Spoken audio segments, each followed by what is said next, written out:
Hello guys, ഞാൻ ഇപ്രാവശ്യം കൊട്ടിയൂരിലേക്ക് പോയിട്ടുണ്ടായിരുന്നു. കൊട്ടിയൂർ ഇപ്പോൾ വൈശാഖ മഹോത്സവം നടക്കുകയാണ്.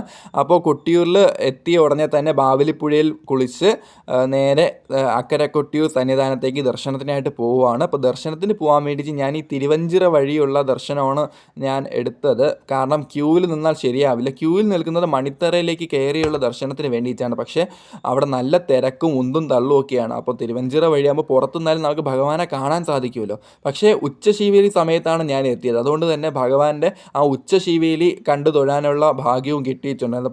കാരണം എന്താണെന്ന് വെച്ചാൽ ഇവിടുത്തെ ഉച്ചശീവേലി കാണേണ്ട കാഴ്ച തന്നെയാണ്. കാരണം ഭഗവതിയെ മുന്നിൽ എഴുന്നള്ളിച്ച് ഭഗവാൻ പിന്നിലാണ് ഉച്ചശീവേലിക്കായിട്ട് എഴുന്നള്ളുന്നത്. മാത്രമല്ല മറ്റ് ക്ഷേത്രങ്ങളിൽ നിന്ന് വ്യത്യസ്തമായിട്ടുള്ളൊരു ശീവേലി എഴുന്നള്ളത്താണ് കൊട്ടിയൂരിലുള്ളത്. അപ്പോൾ അത് കാണാനുള്ള ഭാഗ്യവും ലഭിച്ചു.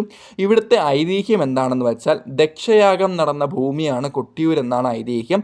ഇവിടെ വെച്ചാണ് സതീദേവി തൻ്റെ പിതാവായ ദക്ഷൻ പതിയായ മഹാദേവനെ അപമാനിച്ച അപമാനത്തിൻ്റെ ആ വിഷമത്താൽ ആത്മാഹൂതി ചെയ്തതും പിന്നീട് ദക്ഷൻ ഇവിടെ വെച്ചാണ് വധിക്കപ്പെട്ടതും എന്നാണ് ഐതിഹ്യം.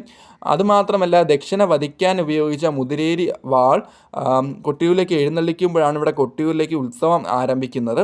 അതുമാത്രമല്ല നല്ല തിരക്കായിരുന്നു കേട്ടോ. അതുകൊണ്ടാണ് ഞാൻ പറയുന്നത് കഴിവതും നിങ്ങൾ തിരുവഞ്ചിറ വഴിയുള്ള ദർശനം നടത്തി എത്രയും പെട്ടെന്ന് കൊട്ടിയൂരിൽ നിന്നും പോവുക.